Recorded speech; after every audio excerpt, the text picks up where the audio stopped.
Salve rapaziada, beleza? Bruninho aqui na área e hoje eu trouxe para vocês um estudo, deixa eu só fechar aqui, um estudo bem completo para a gente conversar sobre o VIX, o conhecido índice do medo.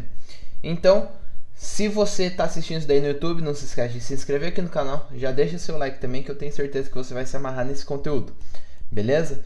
Então, sem mais delongas, vamos trocar uma ideia aqui sobre o que seria esse VIX, da onde vem esse nome complicado e tudo mais. Vamos ver aqui. O VIX ele nada mais é do que o CBOE Volatility Index. Esse CBOE ele é de Chicago Board Options Exchange, como se fosse uma bolsa de Chicago focada apenas em opções. Isso daí principalmente nos Estados Unidos, ela é muito conhecida lá.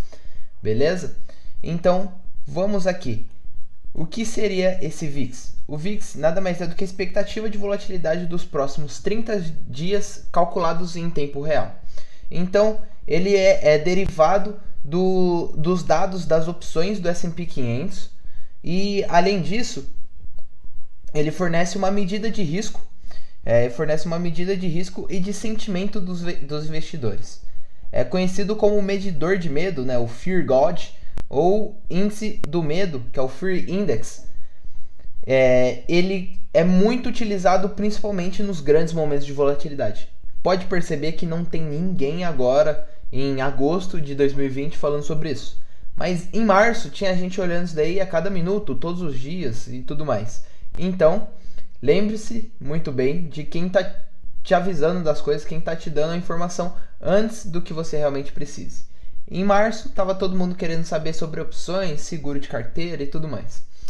Então, muitas pessoas estavam buscando sobre o próprio VIX também, entender o que ele é, e muitas pessoas nem sabiam o que é, como ele é calculado, como que é a estrutura dele, e estavam propagando informações sobre ele. Então, lembre-se que guarda-chuva se compra em dia de sol. Por isso que eu já estou te dando essa informação antes. Agora que você está com a cabeça limpa, provavelmente você deve ter aberto seu home broker diversas vezes hoje para ver suas ações subindo, o otimismo está voltando aos mercados, então tome muito cuidado e preste muita atenção sobre esses conhecimentos do VIX, que eu tenho certeza que vai agregar muito para a montagem de sua carteira, montagem de suas estratégias. Beleza? Então o VIX ele é o primeiro benchmark para a volatilidade criado pelo CBOE. Ele é um índice projetado, então ele basicamente pega as expectativas futuras. É claro que ele não vai ser 100% real, mas só que ele consegue, baseado no seu cálculo, ele projeta para os próximos 30 dias as expectativas. Então, com isso, a gente consegue construir ele baseado no IV do índice de opções do S&P 500, que é o SPX. Mas no tópico abaixo a gente vai entender o que é esse IV. Mas ele basicamente é a volatilidade implícita, o Implied Volatility. E ele é calculado em tempo real, das 3 da manhã às 9h15 da manhã. Depois ele volta às 9h30 e é calculado em tempo real até às 16h15. Beleza? Esse daí é o cálculo do índice. Então vamos lá. Mas para a gente entender muito bem sobre o que é o VIX, a gente precisa entender melhor ainda questões de volatilidade. O que seria a volatilidade nesse caso? Para instrumentos financeiros, volatilidade é a medida estatística do grau de variação do preço durante um período, ou seja, é o quanto esse preço oscila dentro de um determinado período. Por isso que quanto maiores os períodos, a tendência é que a volatilidade tende a ser maior, dependendo do movimento, é claro. Se um ativo ele teve uma oscilação muito grande nesses últimos dias, mas só que ao longo de grandes períodos ele não teve grande volatilidade, é isso que você tem que prestar atenção. E volatilidade ela pode ser medida de duas grandes formas. Ela pode ser medida da principal forma acadêmica e talvez seja mais simples, provavelmente você já deve ter ouvido falar, que é ser medida por meio do desvio padrão. O que seria o desvio padrão? Nada mais é do que a raiz quadrada da variância para você calcular, mas em conceitos, o que seria?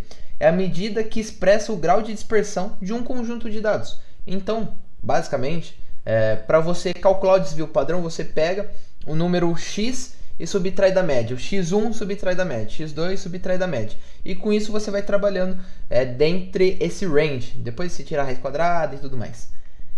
Beleza? Então o desvio padrão é isso. É a medida que expressa o grau de dispersão de um conjunto de dados. Ou seja, você tem a média, o quanto que ele destoa para cima e para baixo. E a segunda medida, que eu acredito ser até mais fidedigna aí, é o modelo de precificação de opções.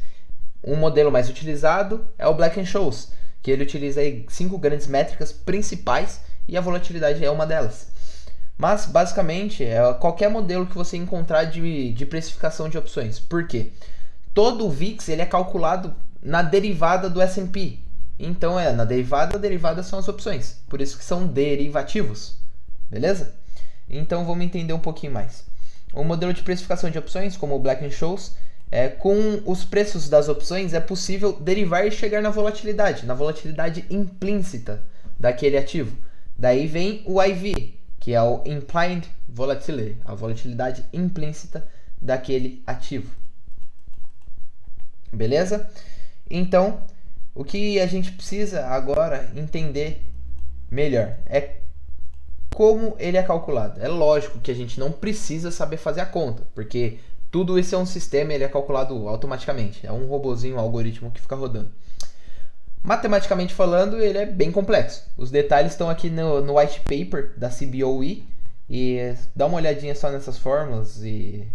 Desvio padrão ao quadrado, desvio padrão 2 ao quadrado. É um cálculo bem mais chatinho aqui. Então não se prenda a isso. Se prenda à lógica. A lógica é a seguinte. Ele estima a volatilidade esperada, na verdade.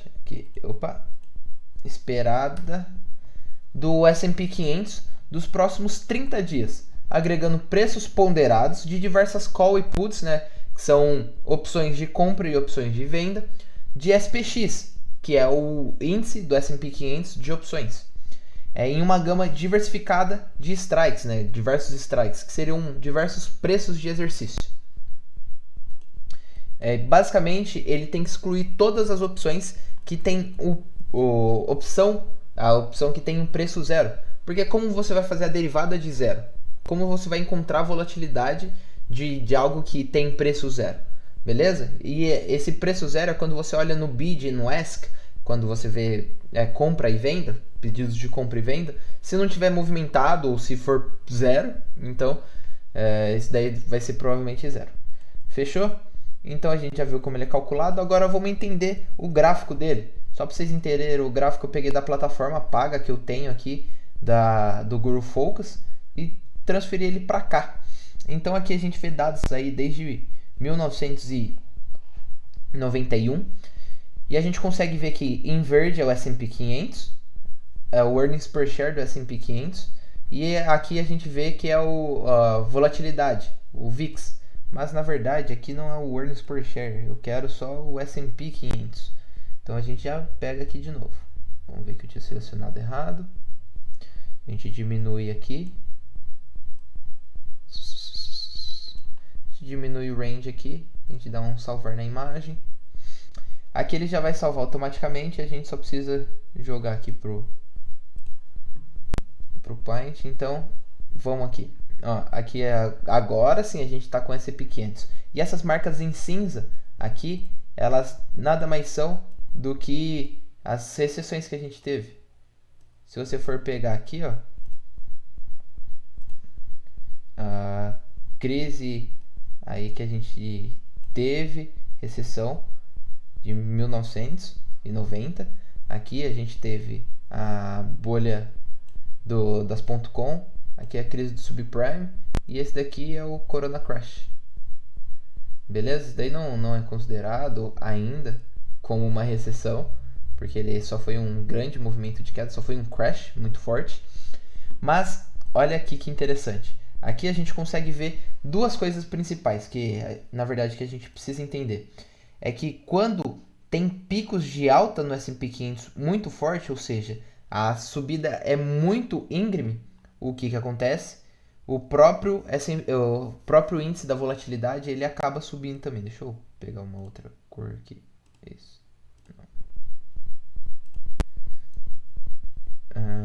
Aqui. Não foi. Vou pegar outra cor aqui. Isso. Foi isso. Então aqui, ó, a gente vê que principalmente o VIX, ele explode para cima quando acontece o que com as ações? As ações explodem para baixo. Então, mas é só assim que o VIX se movimenta? Não, se você for ver, ele tem repiques de alta, que é o que acontece aqui. Se você for ver quando tem altas muito íngremes, igual se você for pegar esses movimentos aqui, principalmente aqui a gente via na época de 90, pode ver aqui, ó, o S&P ele teve um repique para cima, mas olha o quanto o VIX subiu também, beleza? Então não se prendam ele só se movimenta quando vai para baixo. Não, é claro que ele se movimenta quando vai para cima porque ele é um índice de volatilidade, ele não é um índice de venda ou enfim, beleza? Então é bem interessante a gente dar uma olhada. E ó, quem estava comprado em VIX em março, quando a bolsa teve uma queda forte aí, acho que se deu bem, hein? Eu acho que se deu bem, beleza? Então vamos voltar aqui para nossa apresentação. E agora a gente vai entender. Beleza. A gente já viu tudo sobre o VIX. Eu já consegui entender tudo sobre o VIX. Mas agora fiquei interessado como que eu faço para investir nisso. O VIX ele é um índice, então é impossível você negociar ele diretamente. É como se você estivesse tentando negociar o Ibovespa. Mas para isso que existe o BOVA11, que é o EWZ. Ele basicamente ele replica um índice. E dessa forma a gente chama de ETFs, ou nesse caso ETPs, que são Exchange Traded Products. Então, foi criado em 2006 e 2004 com a grande popularidade e a grande constância, as informações valiosas que o VIX dava para os grandes hedge funds, para os grandes investidores institucionais e tudo mais. Foi criado contratos futuros e contratos de opções também. E dessa forma, depois de 2 anos, né? Isso daí foi em 2004 e em 2006, eles desenvolveram os primeiros ETPs, os primeiros produtos Exchange Traded, né? Ou seja, eles atrelados a um índice, produtos atrelados ao VIX, espelhando esse índice. Um grande exemplo é o VIXY, o VIXY, que é da ProShares VIX Short Term Future ETFs. E basicamente ele é o que? Ele compra contratos futuros de VIX com vencimento de até um mês. Beleza? Por isso que aqui o Short Term. Mas existem diversas outras métricas, diversas outras opções. Coisas que a gente precisa ficar atento. Cuidado com as altas taxas por negociar em derivativos. Todos os ETPs que negociam derivativos, eles acabam tendo taxas muito elevadas. Por quê? No caso do VIX, do VXY, VIXY, o que ele faz? Ele compra e vende todos os dias. Então, ele tem muita taxa de corretagem, ele tem pagamento de impostos ali em cima, ele tem diversos custos além do custo de administração comum, que seria só você deixar um robô rodando. E ainda tem uma certa deterioração do seu capital. Então, você tem que ficar bastante atento com essas taxas. Por isso que eu não acredito, eu particularmente, na minha estratégia, não faz sentido ficar comprado no VIX por muitos períodos, aí, mais de um ano. O VIX talvez seja interessante você ficar comprado até um ano, ou você colocar algum stop de preço. São mais para trades, beleza? Não vai achando que isso daqui é buy and hold. Isso daqui é mais para você fazer proteções de carteira, beleza? Porque a gente já viu como ele se comporta quando tem um repique muito forte para baixo, quando tem uns famosos crashes muito poderosos, beleza? Então eles servem como proteção. Por isso que guarda-chuva se compra em dia de sol. Como eu tinha dado o exemplo, eu tinha comentado com vocês, o que acontece? Todo mundo vai querer começar a falar de VIX quando o bonitão estiver aqui, ó. O VIX vai estar aqui, ó. Não, VIX, compra volatilidade, papapá. Mas é o que acontece depois de poucos períodos. A volatilidade ela não consegue se manter alta por muitos períodos. Então, é muito rápido dela acabar voltando. Por isso que eu já estou trazendo esse conceito de base para você agora, enquanto está sol. Beleza? Se a gente for ver onde está a volatilidade Está baixa, mas nem tanto. Ela está próximo de algumas máximas que a gente teve aí, principalmente nos anos 2000 até 2010 aí. Beleza? Então preste muita atenção. Não vai inventar de comprar volatilidade aqui no topo. Se para você faz sentido, volatilidade se compra quando ela está baixa. Aqui são pontos interessantes. Não é recomendação, mas são pontos interessantes para você estudar sobre a compra de volatilidade. Beleza? E também a gente consegue ver que ele tem uma certa correlação inversa com o S&P. Então, aqui ó, S&P subindo e o VIX caindo. Se a gente for ver, ó, VIX caindo. Opa. Se a gente for ver aqui, ó, S&P subindo, o que acontece com o VIX? VIX caindo.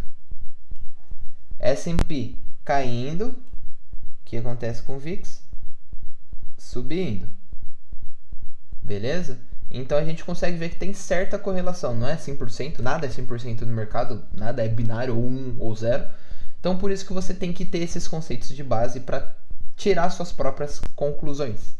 Beleza, gente? Espero que vocês tenham gostado desse vídeo. Então, até a próxima!